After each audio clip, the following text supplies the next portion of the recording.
Rahman ya Rahman, sa'idni ya Rahman, ishrah sadri Quran, imla qalbi Quran, wa asli hayati Quran. Nah, hidup di zaman Nabi SAW, apakah kita sebagai hamba Allah dapat melawannya? Dajjal, kata Nabi SAW, dalam solat kita selalu minta 6 kali, dalam solat 5 kali. Allahumma inni a'udzubika min azabi jahannam, wa min azabil qabri, wa min fitnatil mahya wal mamat, wa min syarri fitnatil masihid. Kenapa ada Al-Masih di belakangnya? Al-Masih Isa, Al-Masih Dajjal. Karena bentuknya sama macam Al-Masih Isa, tapi dia Dajjal yang palsu. Ini HP Samsung, iya. Ini yang palsu, Samsung Dajjal. Ini kamera Sony, iya. Ini Sony yang palsu, Sony Dajjal namanya. Jadi Dajjal itu artinya palsu. Al-Masih asli, Al-Masih Isa. Allahumma inni a'udzubika min azabi jahannam, wa min azabil qabri, wa min fitnatil mahya wal mamat, wa min syarri fitnatil masihid dajjal. Nabi menengok rambutnya basah, keriting, turun air, macam pas macam Isa. Ketika nanti dia tunjuk langit, ya sama imtiri, hai langit turun hujan, turun hujan. Ya ardi umbuti, hai tanah tumbuh tanaman, tumbuh tanaman. Ada orang mati ditunjuknya, ya mayat qum, hai mayat qum, tegak, bangun engkau. Mayat itu pun tegak berdiri, persis macam Nabi Isa. Tapi bedanya apa? Benar kata dia, batil. Batil kata dia, benar. Siapa yang selamat waktu itu? Cara menyelamatkan diri dari Dajjal adalah pertama, membaca surat Al-Kahfi malam Jumat. Baca Kahfi malam Jumat. Yang kedua, hafal pangkal Al-Kahfi 10 ayat, ujung Al-Kahfi. Lalu kemudian sebelum salam, Allahumma inni a'udzubika min adzabi jahannam, wa min adzabil qabri, wa min fitnatil mahya wal mamat, wa min syarri fitnatil masihid dajjal. Sekarang Pak Ustadz, Dajjal itu sudah keluar atau belum? Cucu cicitnya sudah mulai keluar. Dajjal yang golongan A2A, 3A, 4C sudah keluar. Tapi yang asli yang 4E itu belum lagi. Dan kita minta andai dia keluar, kita selamat dari fitnah Dajjal insyaallah. Amin. Apakah boleh kita makmum ke orang yang tak semazhab dengan kita? Contohnya imamnya Hanafi, kita Syafi'i. Karena ustadz di masjid kami bilang tidak sah solatnya. Tolong tunjukkan rujukannya Pak Ustadz. Kalau ustadz ini mengatakan tidak sah solat beda mazhab, maka semua jamaah Batam yang ada di Masjidil Haram tidak sah solatnya. Karena orang Batam mazhabnya Syafi'i, sedangkan imam Masjidil Haram Syekh Abdurrahman Sudes mazhabnya Hambali. Saya tinggal di Maroko 2 tahun. Maroko itu mazhabnya Maliki. Berarti sholat saya 2 tahun itu mesti saya gantilah. Maka buka buku 37 masalah populer dalam masalah mazhab, sholat beda mazhab, maka sholatnya sah. Imam Syafi'i bermakmum kepada mazhab Hanafi ketika beliau berada di Irak. Kampung Imam Hanafi namanya Kufah. Imam Hanafi meninggal tahun 150 di Kufah. Imam Syafi'i selama di Kufah bermakmum kepada mazhab Hanafi. Saya tak fanatik terhadap mazhab. Idza qanatal imamu faqanata. Kalau saya sholat subuh di masjid, mazhab saya Hambali, imamnya mazhab Syafi'i, imamnya berkunut. Bagaimana sikap saya, Syekh? Kata Syekh Ibnu Utsaimin di Saudi Arabia, kalau imammu berkunut, angkat tangan kau ucapkan amin. Allahumma hdina fi man hadait, amin. Wa'afina fi man afait, amin. Wa tawallana fi man tawallait, amin. Wa barik lana fi ma a'tait, amin. Wa qina bi rahmatika syarra ma qadait, amin. Sisanya tak diaminkan, karena sisanya itu bukan doa tapi sana. Fa innaka taqdi wa la yuqda 'alaik. Kayak yang hafal ikut. Fa innaka taqdi wa la yuqda 'alaik wa innahu la yadhillu man walait wa la yu'izzu man adait. Tabarakta rabbana wa ta'ala. Falakal hamdu 'ala ma qadait. Nastaghfiruka wa natubu ilaik. Wa sallallahu ala sayyidina Muhammadin nabiyil ummi wa ala alihi washabihi wa baraka wa sallam. Yang tak hafal gerakkan aja. Idza qanatal imamu faqanata wa illa fala. Kalau imammu berkunut maka kau ikut berkunut. Kalau imammu tak berkunut jangan kau buat kunut sendirian di belakang. Selama ini saya makan haram biarpun sikit. Hah? Setelah mendengar ceramah Ustadz saya mau berubah, nggak akan makan haram lagi. Mantap. Mantap. Kalau andai dia kirim ke WA saya kasih 3 jempol. Apakah masih ada efeknya nanti kepada anak-anak saya Pak Ustadz? Illa man taba. Siapa yang taubat? Wa amana, beriman, wa amila amalan salihah, beramal soleh. Taubat, beriman, beramal soleh. Ulaika yubaddilullahu sayyiatihim hasanat. Diganti Allah yang buruk-buruk dulu menjadi yang baik-baik. Mudah-mudahan kita termasuk yang itu insyaallah. Saudaraku, yang kau sudah azam taubat, diganti Allah yang buruk-buruk dulu menjadi yang baik. Malam ini kau ambil wudu, kau salat tahajud, kau menangis bersimpuh bertasbih. Astagfirullahalazim, astagfirullah. Astagfirullahalazim. Kenapa bang menangis bang? Itulah tak kau kasih juga aku nikah lagi. Sangka minta ampun mau mendosa. Itu juga yang mau. Saya Hadi dari Papua Barat. Jauh. Tepatnya di Raja Ampat. Saya mau bertanya Ustadz, bagaimana cara bertaubat dengan fulus? Hah? Oh tulus. 2 pula dikasihnya F sangka. Rukun taubat. Pertama, an-nadamu fil qalbi, menyesal dalam hati. Menyesal. Yang kedua, al-iqraru bil lisani, dengan lidah. Astaghfirullahalazim. Agak panjang. Astaghfirullahalazim alladzi la ilaha illa huwal hayyul qayyum wa atubu ilaih. Yang lebih panjang. Allahumma anta rabbi la ilaha illa anta khalaqtani wa ana 'abduka wa ana 'ala 'ahdika wa 'adika mastata'tu. A'udzubika min syarri ma sana'tu wa laka bi ni'matika 'alayya wa bi dzambi. Faghfir li fa innahu la yaghfiru dzunuba illa anta. Tak hafal saya Pak Ustaz, cari di Google.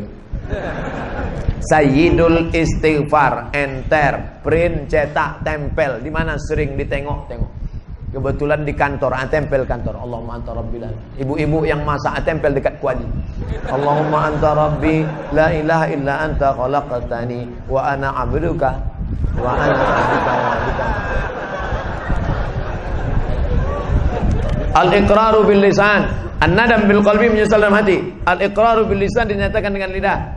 Al-itmaru alla ya'uda ilaihi abadan, bertekad kuat tidak akan balik kepada perbuatan ini. Istighfar.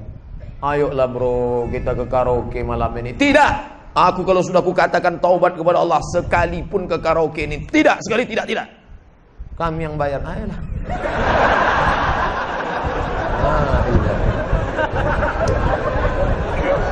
Ketika sudah taubat, banyak sekali godaannya Pak Ustadz. Semua orang mengaji. Tengoklah artis-artis. Ketika dulu dia masih begitu begini begono, santai hidupnya. Begitu dia taubat, matilah suaminya, tertangkaplah, di penjara. Itu ujian. Innallaha idza ahabba qauman ibtalahum. Kalau Allah cinta kepada seseorang, maka diujinya iman itu. Dulu saya sebelum ngaji ini tak ada susah, nyantai aja. Begitu saya ikut pengajian Pak Ustaz, la ilaha illallah, pas balik helm hilang. Sabar saudaraku, karena ujian itu hanya akan menghapuskan dosa-dosamu di masa yang lalu. La yusibul mu'min min nasabin wala wasabin wala saqamin wala syaukin yastakuha. Sakit, gundah gulana, kehilangan, sampai duri yang menusuk tapak kakimu. Allah menghapuskan segala dosa-dosamu di masa yang lalu. Mana ada dosa saya? Mana dosa saya? Ketika kau mengaku tak berdosa, saat itu kau sedang berdosa.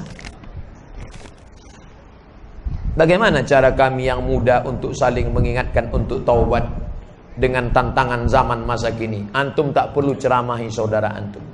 Antum cukup ajak dia pengajian. Dia tak mau diajak pengajian Pak Ustaz. Dulu ngaji mesti di masjid. Sekarang kata Kunto Wijoyo, santri tanpa pesantren. Kok bisa? Di kamar, berapa banyak jamaah yang saya jumpa di tepi jalan. Saya nongkrong di tepi jalan. Saya kalau nongkrong di tepi jalan, saya tak Begini, peci saya buka, pakai baju kemeja, tangan saya gulung. Banyak orang sangka ini macam mirip Ustaz Somad. Tiba sedang makan, tiba-tiba datang anak muda, pakai celananya cuma sampai lutut. Ini hilang, tak kemana hilangnya. Hilang. Yang atas ni panjang, ikatnya sampai sini. Pakai anting. Pas saya sedang makan, ditengoknya saya lama. Saya udah curiga ini intel nampaknya. Ditengoknya lama. Udah lama-lama mendekat dia disalaminya saya. Ustaz, saya sering nengok video Ustaz. Ternyata mereka tak ke masjid, tapi mulai mendengar. Saya yakin mereka akan merubah. Kirimkan. Aku tak suka lah ceramah Ustaz Somad itu. Aku lebih suka ceramah Buya Yahya. Dia pakai sorban, pakai jubah 2 lapis. Itu style dia suka dia. Jangan paksakan mesti ikut Ustaz kita. Aku sukanya Ustaz yang janggut panjang-panjang lah, kata dia. Dia serah, itu pintunya saja. Yang penting dia menuju kebaikan jalan Allah Subhanahu wa taala. Nah, jadi jangan balik dari sini kalian kumpulkan kawan-kawan. Sini kawan-kawan.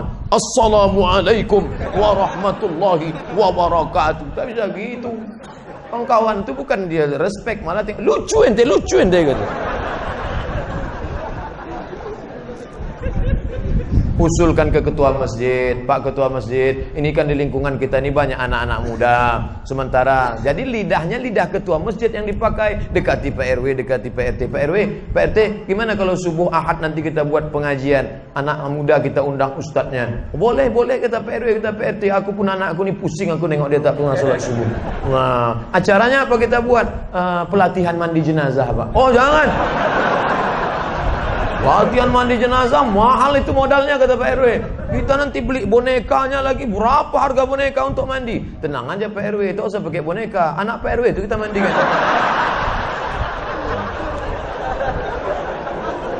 Apa boleh seorang suami menikah lagi tanpa sepengetahuan istri pertama? Poligami diam-diam. Apa hukumnya dalam Islam dan bagaimana pandangan Islam? Dua saya jelaskan. Pertama pandangan negara, yang kedua pandangan agama. Menurut pandangan agama Islam, sah nikah kalau cukup rukun dan syarat. Ada mahar, ada ijab, ada qabul, ada wali, ada 2 orang saksi. Aku nikahkan engkau dengan anakku dengan mahar seperangkat alat salat dan sebentuk cincin emas tunai. Sah.